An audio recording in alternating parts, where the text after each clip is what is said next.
Segundo livro do Reis 20, verso 1 diz: naquele tempo, Ezequias ficou doente e quase morreu.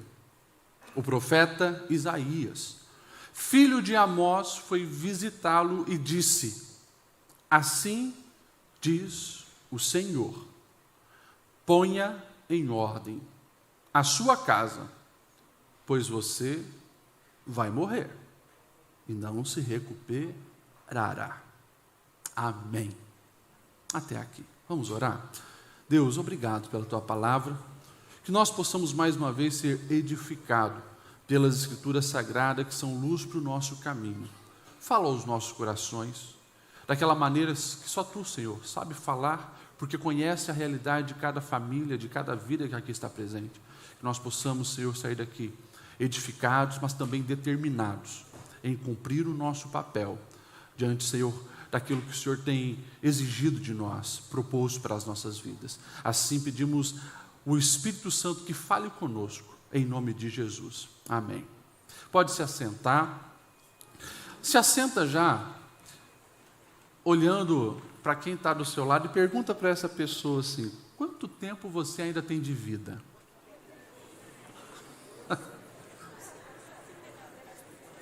O pastor Lediel está doido, né? Que pergunta é essa? Não tem resposta. Alguns falaram: olha, no mínimo 50 anos. Quanto tempo você tem de vida? Deixa eu fazer uma outra pergunta. Agora é uma pergunta retórica, você não precisa responder. Mas quanto tempo você precisa para implementar os seus projetos? Quanto tempo você ainda precisa para implementar os seus projetos?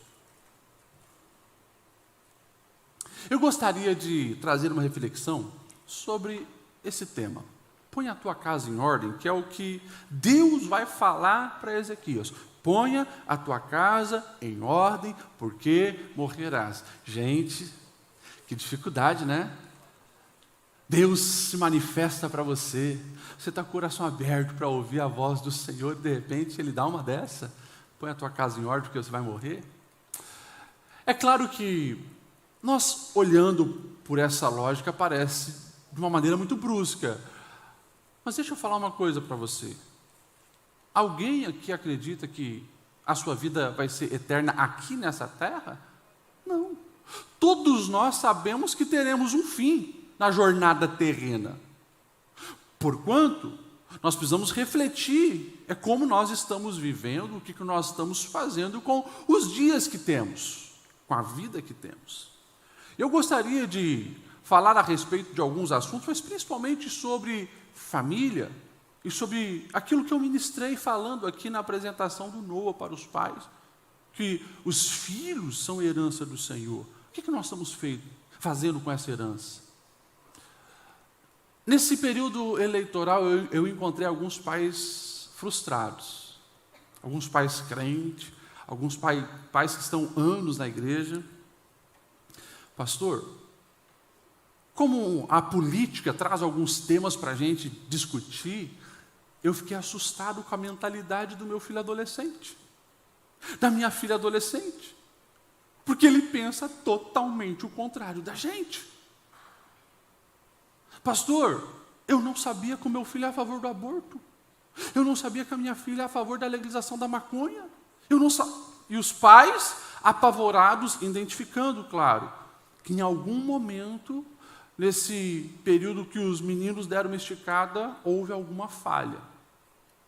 E claro, tudo isso precisa gerar uma reflexão muito importante para a maneira que nós estamos vivendo e nos portando.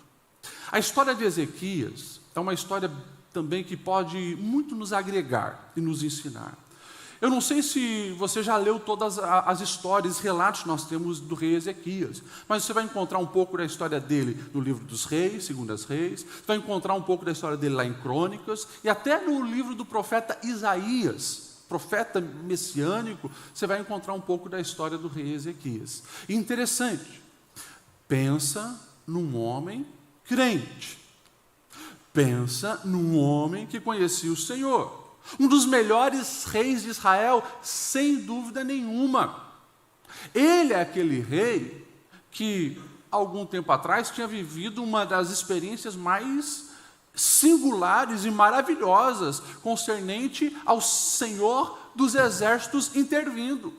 Porque o rei Senaqueribe vai lá, desafia, porque o povo da Síria tinha um exército enorme, desafia o povo de Judá, desafia Ezequias, e Ezequias é aquele que diz para o povo: nós devemos confiar no Senhor. Fizemos a nossa parte, cercamos os muros, nós tiramos as fontes de águas que estão ao redor, nós cavamos um túnel, nós temos a nossa água, agora nós precisamos confiar no Senhor, e chamava o povo para confiar no Senhor e tal. E Deus respondeu a Ezequias, mandando um anjo, e aí você começa já a meditar o poder que tem um anjo do Senhor.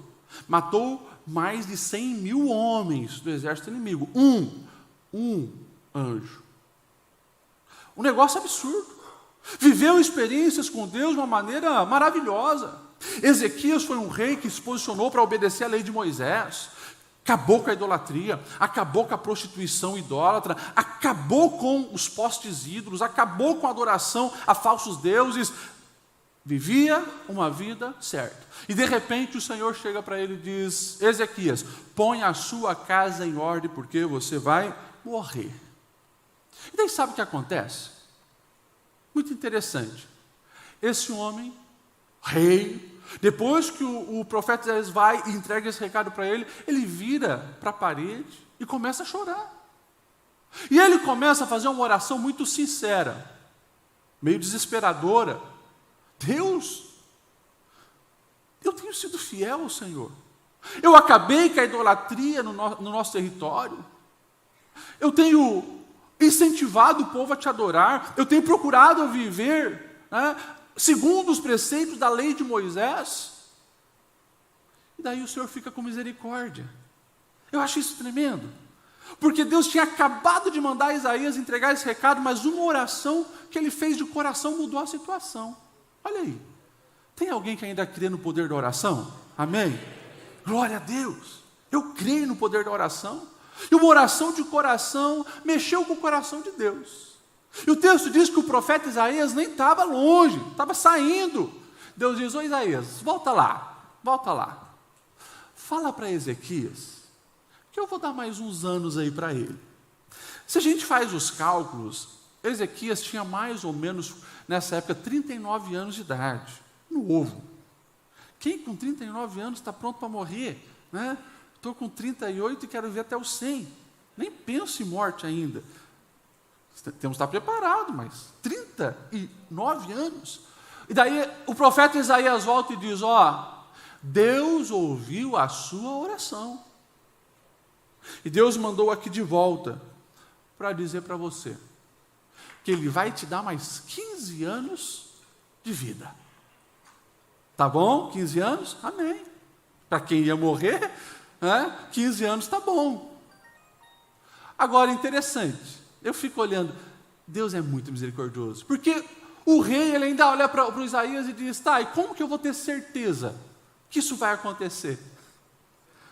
Questionando, Ele acreditou quando o profeta disse que ele ia morrer, mas ele ainda estava em dúvida. Quando o profeta foi lá falar da bênção, Tem uns crentes que eu conheço que são assim, Geralmente são mais negativistas do que positivistas, Mas o profeta, usado por Deus, disse assim: ok, o que você prefere? Que a sombra vai para frente ou vai para trás? Não, a sombra é muito fácil, com o movimento, claro que vai avançar, eu quero que retroceda. E Deus moveu os astros para dar um sinal para o rei que a palavra dele não ia cair por terra. Já imaginou isso?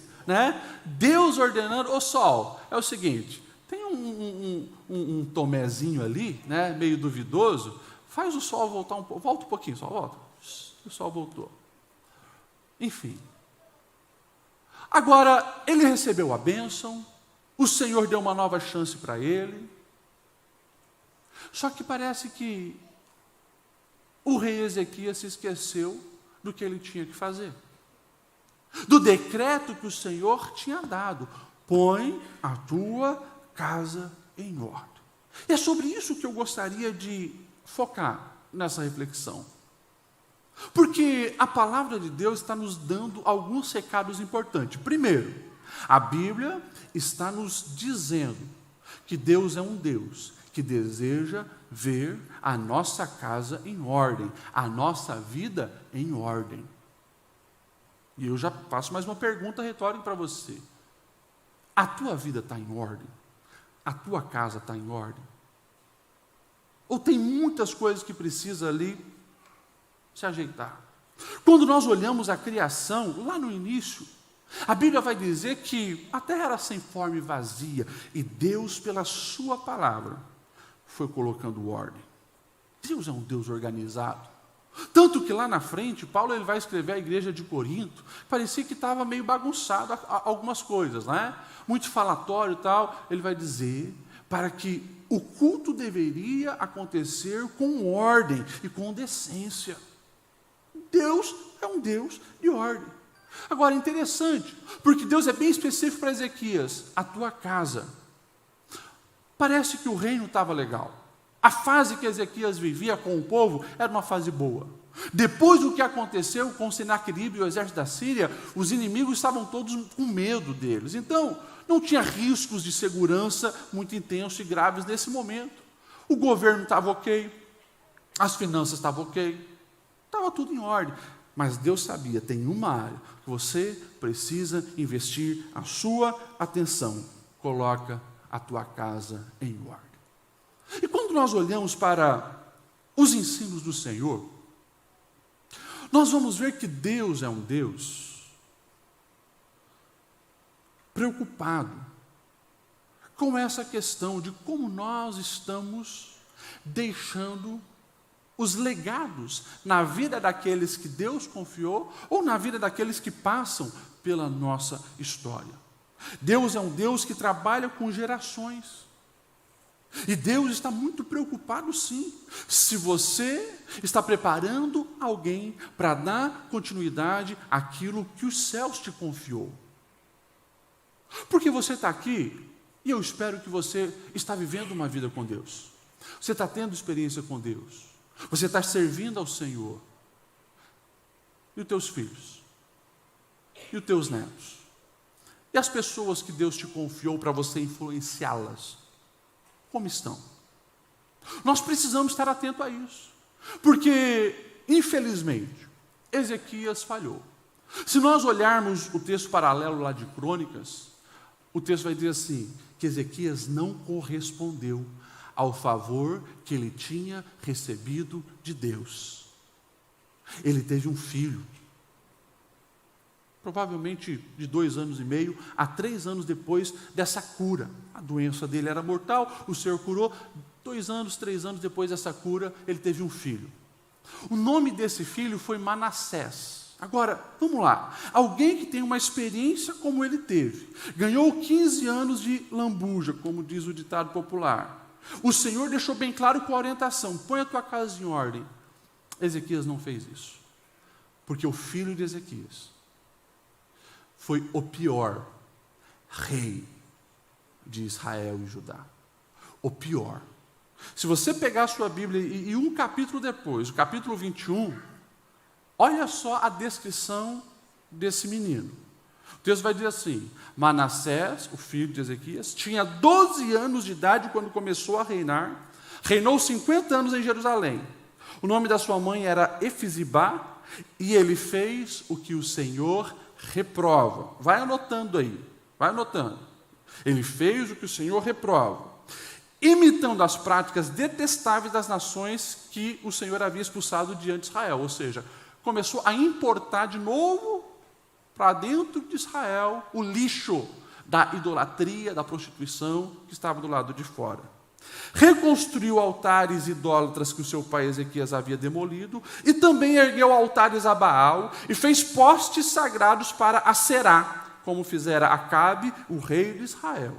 E daí, olha só, nós temos um menino que já não tem, na descrição dele, uma ligação de imitação do pai. Pelo contrário, ele fez tudo que o pai não tinha feito, mas ele imitou, e daí surge o nome de também um dos reis terríveis de Israel, Acabe. Imitou Acabe. E olha só a continuação.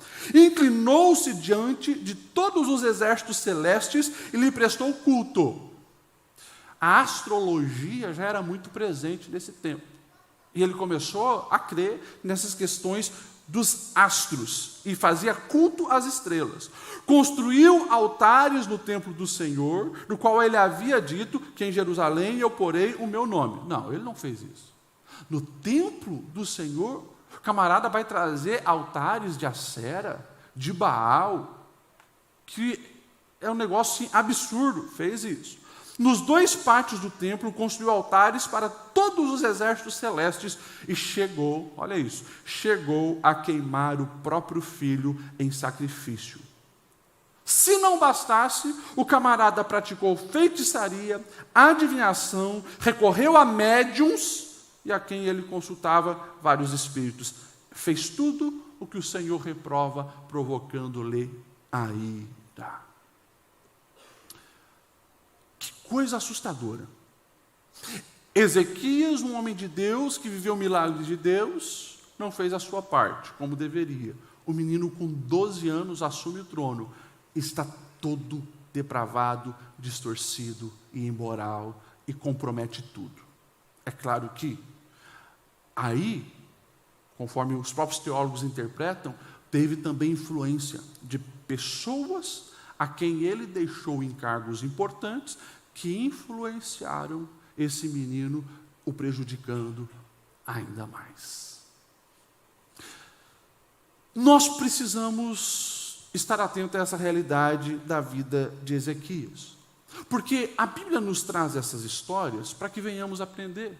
O Senhor não quer que os meus filhos, os teus filhos, as pessoas que Ele nos confiou, venham se perder. Por isso essa história está aqui para nos ensinar. A gente não precisa cometer erros para aprender, porque melhor é aprender com os erros dos outros. Então, nós temos na Bíblia mentoria que nos mostram detalhes de muitas vidas. O que nós podemos imitar ou não imitar. Os caminhos que nós vamos escolher. Então, algo muito importante que você precisa sair daqui é saber que Deus espera que você coloque em ordem a sua casa. Deus é um Deus de ordem. E a segunda coisa muito importante. Tem tarefas que Deus exige de nós que são intransferíveis. Intransferíveis. E principalmente quem é pai e mãe, me ouça aqui. Quem educa os filhos é o pai e a mãe. Pode ter a ajuda de um vô, de uma avó, a oração de um vô, de uma avó, mas foi confiado em vocês. Não é a escola, não é o videogame, não é a internet, não é os youtubers, não são os coaches, não são os blogueiros, não são os professores dos cultinhos da igreja. Quem educa os filhos são os pais. E Deus espera que a maior influência na vida dos seus filhos venha de você, pai, e de você, mãe. É responsabilidade tua, e Deus vai cobrar de mim sobre os meus filhos, e Deus vai cobrar de você sobre os teus filhos. Põe a tua casa em ordem. Interessante. E saia daqui entendendo essa verdade. Deus, Ele faz o impossível quando a gente não pode fazer. Mas tem responsabilidades que é minha e sua. Presta atenção. Estou falando de Ezequias. Um homem que orou, Deus manda um anjo e mata mais de 100.000 soldados inimigos. Um homem que orou, ele estava com uma enfermidade mortal e o Senhor o curou. Mas um homem que não fez o que lhe cabia para orientar os filhos na vida. Imagine, Deus envia um anjo para ensinar o meu filho a seguir no caminho certo. Você não vai ver isso na Bíblia. Desde quando o povo sai lá do Egito e vão constituir uma nação, Deus é claro, pai e mãe, ensina esses meninos no caminho, na mesa, ao levantar, ao se deitar o tempo todo. Deus vai dizer para Abraão, e eu amo, né, esse texto que Deus fala, de Gênesis 18 e 19, o texto vai dizer assim: pois eu o escolhi para que ordene aos seus filhos e aos seus descendentes que conservem-se no caminho do Senhor, fazendo o que é justo e direito, para que o Senhor faça vir sobre Abraão o que lhe prometeu. Desde lá, do começo, o chamado de Abraão, o pai da fé, Deus já estava falando: Abraão, você foi chamado para ser pai de multidão, mas não se esqueça, isso só vai acontecer se você cumprir o seu legado na vida do Isaac. Cumpra o teu legado na vida do Isaac. Abraão, você pensa que Abraão, ele viu a promessa acontecer no sentido de ver a multidão como a areia do mar? Ele não viu. Abraão não viu. Ele sabia que ia acontecer, por quê? Porque ele educou muito bem o Isaac, ensinou o caminho a Isaac, Isaac viu o pai tendo experiência, Isaac viu o pai o ensinando que a prosperidade vem de Deus, não importa o lugar, porque está lá, né, Abraão e Ló. Ló diz: eu quero ficar com essas campinas verdejantes. Abraão diz: tudo bem, você vai para lá, eu vou para cá. Deus prospera Abraão. Isaac, você vai ver a mesma coisa. Lá em Gerar, o povo roubava os poços de Isaac, e ele falava: não tem problema, pode ficar, Deus está comigo. Ele aprendeu isso. Isaac foi aprendendo aquilo que o pai lhe passou. Você vai ver isso em muitas coisas. Abraão, aonde ele ia, construía altares ao Senhor. Você lê a história de Isaac, Isaac construía altares ao Senhor. E por mais que Isaac e Rebeca foi uma família complicada, o princípio eles ensinaram para os meninos, mesmo brigando. Esaú e Jacó brigavam, mas você vai ver o Jacó, quando ele tem que fugir, porque o pau está quebrando na casa dele, ele tem um sonho e depois constrói um altar, porque ele aprendeu a se conectar com os céus dentro da sua casa. Quando os filhos de Jacó, os 12, formam as tribos lá no Egito, né? A nação de Israel nasce dentro do Egito, mas quando eles vão para lá, eles eram um pouco mais ali, de 70 e poucas pessoas, perto de 80 pessoas, ou seja, Abraão não viu a sua descendência como a areia do mar, mas ele sabia que ia acontecer porque Deus falou. Agora, o papel dele, preciso ensinar bem o Isaac. Que nós possamos entender isso. Dentre todos os papéis que um homem e uma mulher têm nessa sociedade, jamais esqueça, o mais importante é você orientar os seus filhos, fazer o quê? O que Deus falou, que eles conservem-se no caminho do Senhor. Amém? Que nós possamos entender isso. Interessante também, quando nós observamos, voltando aqui para o rei Ezequias, nós observamos Deus deixando bem claro: essa responsabilidade é tua. Eu sou o Deus que envia o anjo, eu sou o Deus que cura doenças que a medicina não pode curar. Agora, Ezequias, esse papel é seu, esse papel é tua responsabilidade. E aqui deixa eu lançar também algumas perguntas reflexivas para você. Você tem compreendido o teu papel na vida dos teus filhos? Marido, você tem cuidado do coração da tua esposa? Esposa, você tem cuidado do coração do seu marido? Esse é teu papel. Você tem cuidado da sua casa? Você tem colocado ordem nas finanças da sua casa, na espiritualidade da sua casa, na gestão da sua casa? As coisas estão ordeiras lá? Nós precisamos levar isso a sério. E daí aconteceu o seguinte, presta atenção nisso para você não cair também nesse erro de Ezequias. Ezequias se curou, estava bem, a vida estava acontecendo. Poxa, veio um menino, Manassés. A Babilônia estava crescendo muito como império nesse momento. Quando chega-se, tempos depois, a notícia para o rei da Babilônia, que o rei de Jerusalém estava para morrer, mas foi curado, ele manda mensageiros com um presente. Mensageiros, né? Com um presente. E Ezequias, nesses anos que ele tinha, parece que ficou bobo, orgulhoso. Quando ele viu, poxa, o rei da Babilônia, o império que mais cresce, que mais está bombando, mandou presente para mim, e ele recebeu os caras muito bem. os mensageiros. Vem cá, olha aqui. Quanto ouro que eu tenho aqui. Vem dar uma olhada nessa sala. Olha o tanto de taças.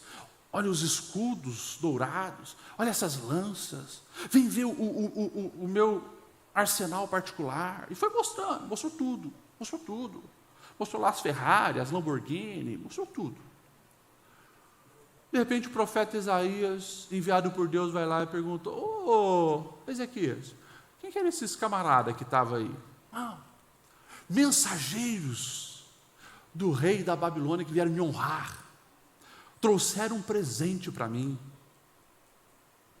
Olha só o que o profeta Isaías vai dizer, verso 16 e 18, capítulo 20.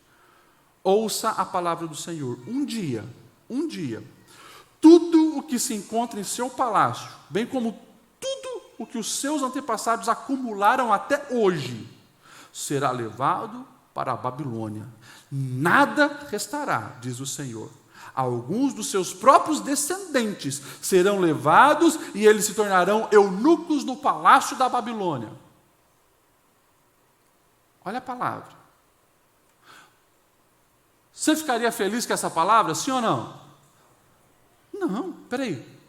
Quer dizer que vai chegar um dia onde a Babilônia vai vir nos derrotar, vai saquear todos os nossos bens, tudo que os meus antepassados acumularam, eles vão levar, e inclusive vão levar a nossa descendência para ser eunuco na Babilônia? É isso mesmo. Mas olha só no verso 19, que tristeza a reação de Ezequias. Respondeu Ezequias ao profeta: boa é essa palavra que o Senhor anunciaste, pois ele entendeu que durante a sua vida haveria paz e segurança. Olha só, o profeta disse: olha, vai chegar um tempo aonde os babilônios vão vir e vão levar tudo. E ele entendeu: peraí, haverá um tempo, então quer dizer que não é no meu reinado? Então, se não é enquanto eu estou vivo, está tudo bem. Os outros, como diz o ditado, que se lasquem.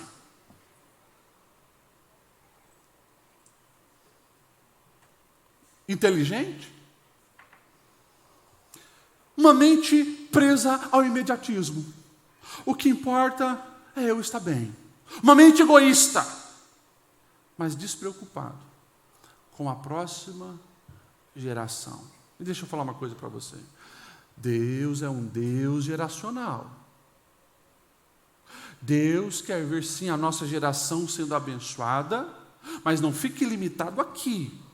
Deus deseja que os nossos filhos, os nossos netos, os nossos bisnetos conheçam Ele, vivam as suas promessas e sejam intensos na busca do Senhor, porque o que Deus tem para mim não termina em mim, o que Deus tem para cada um de nós não termina em nós. Precisamos passar para frente. E como é triste, é lamentável, quando uma geração de adulto se torna egoísta, imediatista, irresponsável e não ensina o mais importante da vida, que é o caminho do Senhor aos seus filhos, aos seus netos ou nas pessoas que Deus lhe confiou. É terrível, porque muitas coisas que Deus queria fazer através das gerações é interrompido. Eu sei que a palavra, às vezes, nos confronta. Mas, meus irmãos, para pensar no seu dia a dia. Para pensar na sua vida. Entre todos os papéis que você exerce. Você tem dedicado o tempo necessário para preparar a próxima geração? Pastor, eu ainda não tenho filhos. Você tem um sobrinho. Pastor, meus filhos já são adultos, eu tenho um monte de netos. Então, os netos são responsabilidade tua também. Claro que o teu papel agora é muito mais de oração e intercessão do que de própria instrução, que é responsabilidade dos pais. Mas você tem que estar ali. Nós não podemos negligenciar isso. Eu abro parênteses para fazer uma aplicação até para dentro da igreja. Que, às vezes, as transições geracionais geram complexidade dentro da igreja, né? Pessoas de mais idade, pastor Lediel, esses jovens quando tocam é muita bateria, né? Esse negócio agora de abaixar a luz, eu sempre digo, a gente precisa tolerar. Claro, a essência do evangelho jamais nós vamos mexer, Mas nas mudanças de cultura, costumes, a gente precisa saber ponderar. Eu sempre digo, quem é mais experiente na vida, os jovens ou os idosos? Se espera que os adultos tenham um posicionamento mais maduro, para tolerar a geração que está vindo aí. E claro, precisamos ensinar essa geração que está vindo aí, também a respeitar e honrar os irmãos mais idosos. Mas é assim, quantos irmãos que eu já atendi e choramos junto, porque é aquela mente radical. Não pode nada, não pode isso, não pode aquilo, você bateria na igreja e tal. E a pergunta que muitas vezes fazia, onde estão seus netos? Onde estão seus filhos? Tudo desviado. Tudo desviado. Por quê? Aquela mentalidade. Não aprendeu a tolerar o que pode se tolerar. E às vezes se tornou mais parecidos com o farisaísmo do que com o próprio Cristo, que ficou na porta e não deixava ninguém entrar. Então, assim, fechando esse parênteses a respeito da igreja, que é também importante a gente refletir, mas no outro momento a gente faz, olha para a tua vida, olha para a tua casa, olha para o seu casamento, olha para os seus netos, olha para os seus sobrinhos. Deus espera que você tenha um posicionamento de colocar em ordem a sua casa. Por trás do chamado que Deus tem sobre a nossa vida, há um chamado geracional, e o Senhor espera isso de nós. Que possamos reproduzir o que o salmista no Salmo 145, verso 4, ele diz: uma geração contará a outra geração as grandiosidades dos teus feitos, ó Senhor. Que seja assim na minha casa, na sua casa, na nossa vida, que nós possamos ver a nossa família em ordem, abençoada, servindo ao Senhor. Amém? Como que isso acontece? Quando nós não negligenciamos a prática constante da avaliação. Porque a vida é ao vivo, meu irmão. A vida é ao vivo. Meu filho que está bem hoje, se eu negligenciar, não, mas hoje está bem, renovado no espírito. Se eu negligencio uma semana, um mês, as setas podem vir e confundir a mente dele. Então, em todas as fases eu preciso saber com quem está andando, com quem está conversando, com quem que você está indo no WhatsApp, o que você está acessando, que série é essa que você está assistindo, qual tipo de filme é esse. Vamos lá, vamos acompanhar, porque hoje está até muito mais difícil. Antigamente, né, a casa, o ambiente familiar, não tinha tanta influência externa. Se pegar 30, 40 anos atrás, a gente estava de olho na televisão. Né? A televisão era um portal que trazia coisa para dentro de casa. Mas hoje cada um tem o seu celular. E se a gente não vigiar, coisas extremamente perigosas, demoníacas, estarão entrando. E não brinque, porque o diabo e o inferno não brincam de ser diabo. A onda que começou alguns anos atrás, por exemplo, né, com coisas tão sutis de desenhos de bruxinha, de feitiçaria, né, a série Harry Potter, tem hoje devastado a vida espiritual de tantos jovens que flertam com a bruxaria e a feitiçaria. É assustador, assustador, mas em pleno Blumenau 2022, nesse 31 de outubro, era assustador a quantidade de jovem de 25 anos, fantasiado lá de feiticeiro, de bruxo, de capeta, de não sei mais o quê. Homem barbado com varinha de magia. Gente, o que é isso? Sabe o que é isso? Sementes que foram lançadas lá atrás. E estão aí, estão aí. Começou com a ideia, nós precisamos entender isso. Você, pai, você, mãe que está aqui hoje, por favor, entenda isso. O ataque hoje é cultural. O diabo, ele rouba a cultura, detona e compromete a cultura e joga isso, principalmente aqui. E se você não estiver acompanhando, monitorando, instruindo, orando, pedindo discernimento de Deus, graça do Senhor, nós corremos um sério risco concernente aos nossos filhos. E eu espero que você esteja avaliando as situações, avaliando o seu coração. Será que o seu coração não está muito imediatista, não? Não está se preocupando apenas com o seu bem-estar, não? Como Ezequias? Será que você não está muito preocupado com o material? e negligenciando o espiritual? Será que você não está mais preocupado com o exterior do seu filho do que com a alma dele? Porque ele está lá com Nike no pé de R$2.000, calça de marca, roupa de marca, joias, tudo, o iPhone 14 na mão, mas ele ainda não aprendeu a orar. Ele não sabe o que é batismo no Espírito Santo. Ele nem conhece o que é a pessoa do Espírito Santo. Então nós precisamos fazer avaliação. Sem avaliação constante, o erro não é detectado. E quando a gente olha para a instrução, o texto é bem claro. Não é, Ezequias, vai chegar um dia onde você vai ter que colocar a sua casa em ordem. Não, é para hoje, é agora. Põe a tua casa em ordem. Ou seja, é agora, é hoje. Eu preciso saber o que está acontecendo hoje na minha casa e vamos corrigir os erros do problema. Interessante, você pega as versões, A NVI diz, ponha em ordem a sua casa. A revista Almeida atualizada, põe em ordem a tua casa. A corrigida, ordena a tua casa. A nova tradução da linguagem de hoje, ponha as suas coisas em ordem. Ou seja, todas elas trazem para o presente. Não está falando de algo futuro, é agora, é hoje. Nós precisamos começar a organizar o que precisa ser organizado hoje. E também, é a sua casa. É a sua. Não é a casa do vizinho. Não é a casa do cunhado. Não é a casa do fulano. Porque a gente é expert em detectar problema na vida dos outros. Mas às vezes enxergar o nosso problema, a nossa realidade. O que tem de mãe que só coloca defeito na vida dos outros. Meu Deus, o filho daquela é assim, o filho daquele outro, e não consegue ver a sua realidade. Então, é você, é agora, é já.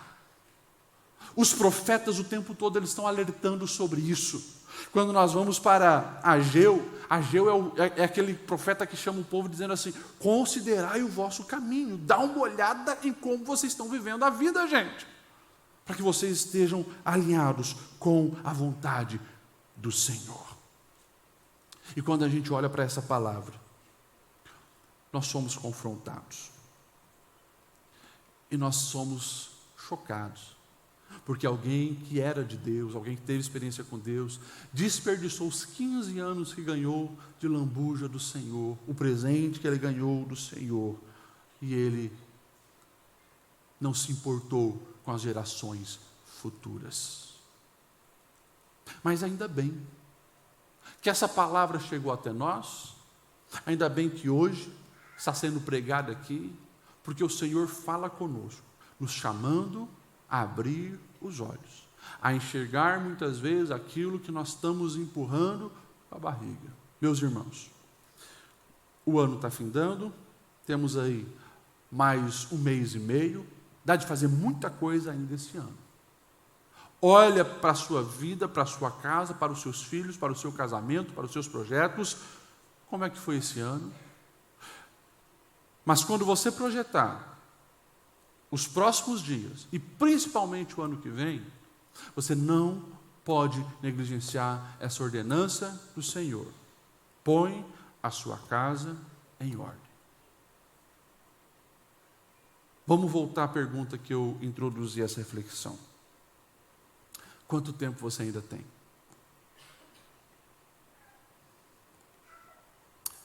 E se o Senhor nos recolher hoje? Se o Senhor te recolher hoje? A semente do Evangelho foi lançada no coração dos seus filhos? Eles sabem orar? Eles valorizam a palavra do Senhor? Eles são apaixonados pelas coisas do reino?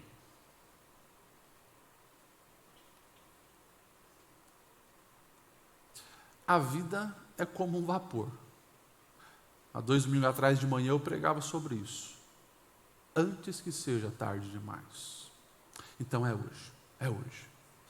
Ore, peça discernimento aos céus, identifique o que está acontecendo na sua casa, se posiciona como guardião, como protetor, como intercessor, como aquela pessoa que valoriza a casa mais do que a sua vida profissional. você dá o melhor para a sua família e não o resto. O teu melhor não pode ser sempre colocado só aonde você trabalha. Faça tudo com excelência, mas não entregue o bagaço da sua vida para a sua família. Você precisa ali estar fortalecido, animado para colocar a sua casa em ordem. Isso glorifica o Senhor e isso faz com que os projetos de Deus estejam sobre a sua vida, porque não existe verdadeiro sucesso sem sucessor. Você pode ser como um Ezequias. Até deixou financeiramente tudo redondinho, até deixou a questão governamental tudo redondinho, mas veio alguém que não aprendeu nada e botou tudo por água abaixo. Então que nós possamos receber essa palavra do Senhor e tomar um posicionamento. Amém? Vamos se colocar em pé para nós orarmos? Eu quero orar pela sua vida e quero orar pela sua família. Você entendeu o recado de Deus? E o Senhor nos chama para colocar a nossa vida em ordem. Talvez você está aqui, você é solteiro. Eu quero ver, cadê os solteiros da nossa igreja? Levanta a mão. Glória a Deus. Quantos solteiros estão aqui que querem casar? Levanta a mão. Dá uma olhada, jovem. Olha ao redor. Amém. Vai se preparando. Porque você precisa entender uma coisa muito importante. Tudo que você está ouvindo aqui é para agregar sobre a sua vida. Não vai acontecer uma mágica quando esse anel dourado entrar na sua mão. Agora eu sou crente de verdade. Agora eu vou orar. Não. Você já entendeu que você precisa estar fortalecido no Senhor. E Deus depois vai fazer com que você casar, diga amém. Vai te dar filhos. E você está aí bem instruído sobre o seu papel em cada fase na vida dos seus filhos. Deixa eu ver os casados e os pais que estão aqui. Cadê os pais e as mães? Glória a Deus. Você ama o seu filho? Amém? Amém? Você está cuidando bem dele?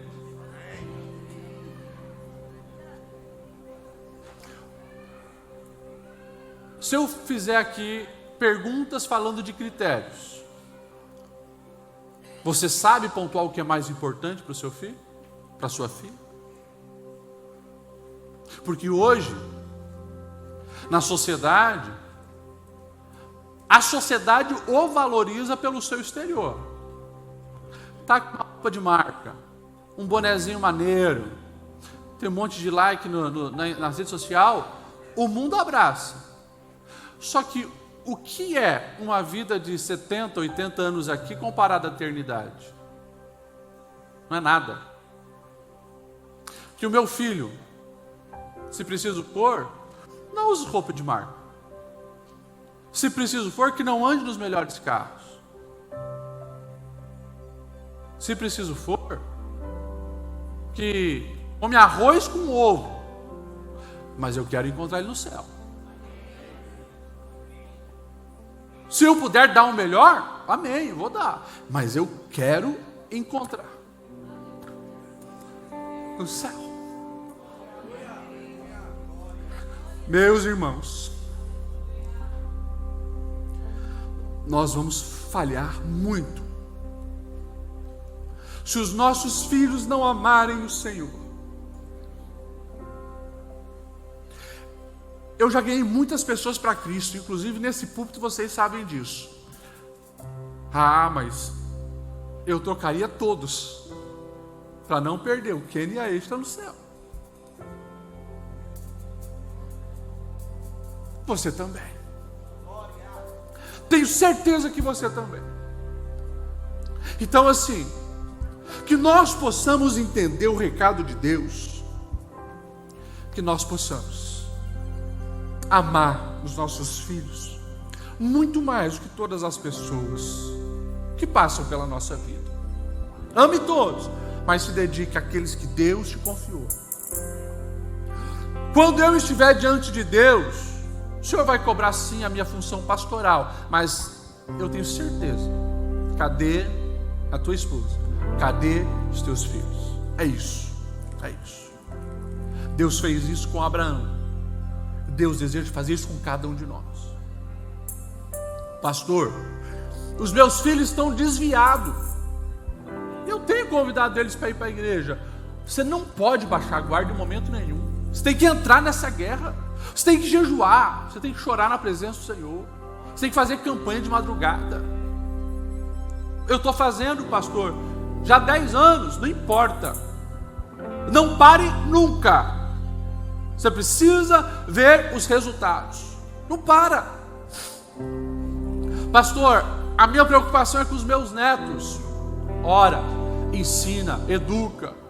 Nós estamos com um projeto na igreja, avós discipulando os netos, porque nós descobrimos que tem uma infinidade de avós que os pais estão trabalhando e eles ficam com o neto num período, porque a creche é só meio período. Olha que oportunidade, vô e vó, que Deus te deu. Nossa. Então, meus irmãos, que nós possamos entender o chamado dos céus sobre nós. Põe a tua casa em ordem. Isso vai trazer satisfação para a sua vida, plenitude para a sua alma.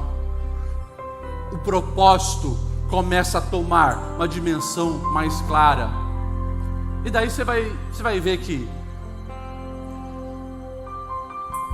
o trabalho que você diz que para fazer um almoço em família,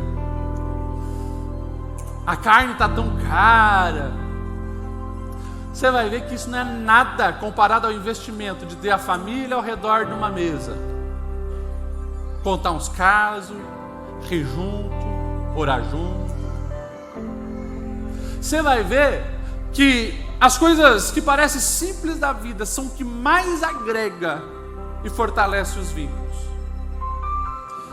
Que o Senhor abra a nossa mente, para nós termos dimensões de prioridades e que venhamos investir pesado nos nossos filhos. Eu não quero criar um Manassés, mas eu quero criar filhos para a glória do nome do Senhor.